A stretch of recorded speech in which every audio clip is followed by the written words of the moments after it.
We've done this for so many years on the farm, and I really never thought much about it. People didn't believe me when I said this will actually work. I've done it, we've done it for years, and I'm gonna show you what it is. So you get a little sprayer like this, and you really don't have to have a sprayer. I went and bought a new sprayer and some new soap just for this video, because mine are, well, they're not real pretty. You don't have to have a sprayer like this. I mean, I used to get just a little water bottle and poke a hole in the end of it, put about a fourth of it with some Dawn soap in the bottle, fill it the rest of the way up with water. I didn't try to make it real sudsy, so a lot of times put the water first, then the Dawn soap.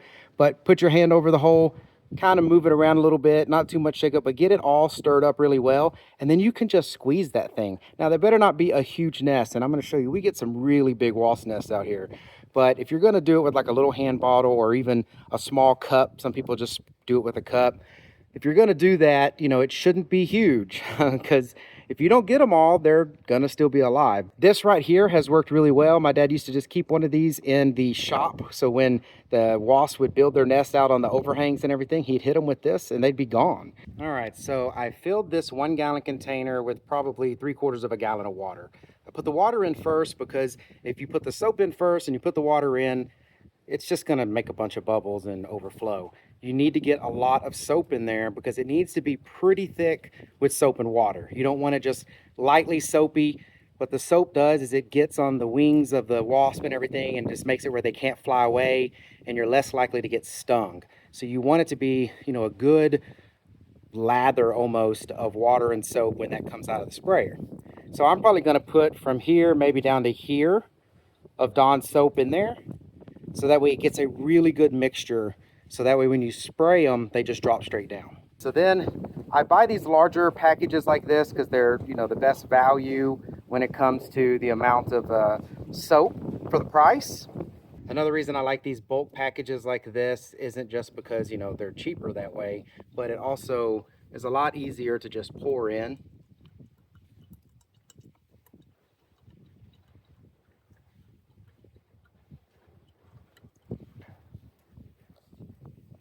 Maybe a little more. All right, so you want some really nice colored water there. Again, it's not all foamed up and everything. So I'm gonna put the lid on this. We're gonna pump this up and test it, because you really need to test this thing out before you just go in there and start spraying wasps. You need to make sure that this end is spraying really well, and it's gonna be able to cover, you know, whatever distance it is, you need to be able to spray it. Crazy enough, I'm actually allergic to wasps, and I still do this, done it for years. With that said though, just because I'm doing it doesn't mean you need to do it. You go out there and you get stung, not my fault. You need to make sure you're checking everything, making sure this works for you the right way. So just watch what's coming up, see how well it works, and then you make the decision if this is what you want to do. All right, I've got the lid and everything on it, and I've actually got it pumped up good. And you really just kind of want to shake it around. You want to make sure the water and the soap have really diluted each other well and mixed well in there, and they're not just, you know, soap sitting on the bottom or whatever. So one of the things that's good about this is because it's just soap and water. So if you've ever used like the wasp spray, and some of them are really good, some of them are, you know, better than others, but we used to buy around our house in town, it was I don't even know the brand anyways, but it was the spray kind you get in a can. Well, there was a wasp nest in one of our shrubs. You know, me doing this forever really didn't make me think about it. I just sprayed them in the shrubs. It killed that whole shrub that wasp nest was in. It just killed it. So if I'd have done it with the soap and water like we did on the farm, it wouldn't have killed that tree. That wasp nest would have been gone and that shrub would have been fine. That's another one of the reasons we've done this on the farm for so many years. You can do this in the garden. You can do this in places without fear of these crazy chemicals that, you know, would normally be very harmful if you ate them or whatever. So if you're spraying this around something that has food and stuff in it, you're just spraying soap. But I'm going to shake this up a little bit more while I go to the large wasp nest that I want to get rid of, and I'm going to show you how well it works. All right, so I've tested the sprayer and it's got a pretty good spray on it. That is the nest right there that I'm going to take out, and as you can see, I mean, what is there, 20 of them at least on that thing? Let's see how well this does.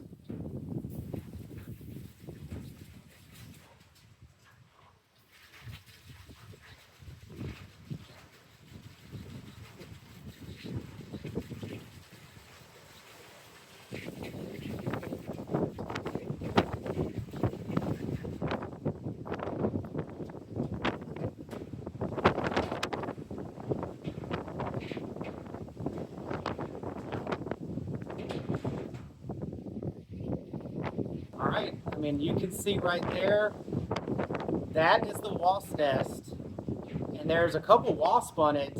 It doesn't just knock them down where they can't fly. It does do that, but it doesn't just do that. I don't know what it is in the soap, but it kills them. The great thing is that comb, that honeycomb that they've made, they won't come back to that either. Of course, these are dead, but other ones won't come back and even use that comb. That thing is gonna just dry up and be gone. There's another one right there I sprayed maybe 2 months ago. Nothing has ever come back to that. There's only like 3 of them down there that are walking away. They're not gonna make it though. I mean, they might slowly try to fly off, but they're not gonna make it. And if you notice, they fell straight to the ground. They didn't fly up at me, swarm around me. That's one of the problems I've had with other wasp killers, is that they don't disable their wings, basically. Well, this soap gets on their wings and they can't fly. Even if they sit there and try to dry their wings off to be able to get, off the ground, the soap in there just paralyzes them and just takes them out. And all of these will be there. As you can see, there's a happy spider over there with a few of them in its web. This is just a spot in the barn by my skid steer that always bugs me because they're always swarming me when I get my skid steer. These won't be. There's another nest that probably a month or 2 ago also that I hit. As you can see, no new activity. So not only does it kill the wasps that are there and stop the activity on the nest, it just completely stops it. They don't come back and try to rebuild or anything, so they're gone. Now, of course, that won't stop them from building one right on the other side of this, but it takes that one out. And it's not like I don't have enough of this stuff left over. I'm gonna go take out all the rest of the wasp nests that are around here. So if you didn't believe it, now you do. This stuff works great. Like I said, it's just soap. You're not really pushing out any pesticides. If you think you can trust the Dawn soap, which is what we wash our dishes with, you can trust it around your plants and shrubs and everything else. If you've liked this hack, please subscribe to the channel, like the video. There's actually a lot of old farm tips that we have done over the years that I plan on putting in the videos. Just never really thought about all the little things that we've done that people didn't know about. So when my friend was like astonished that this actually worked, well, I figured I'd make a video for it. So again, if you would subscribe to the channel, it really helps me out. Like the video, and I'll get you more tips like this. Thank y'all very much. Take care.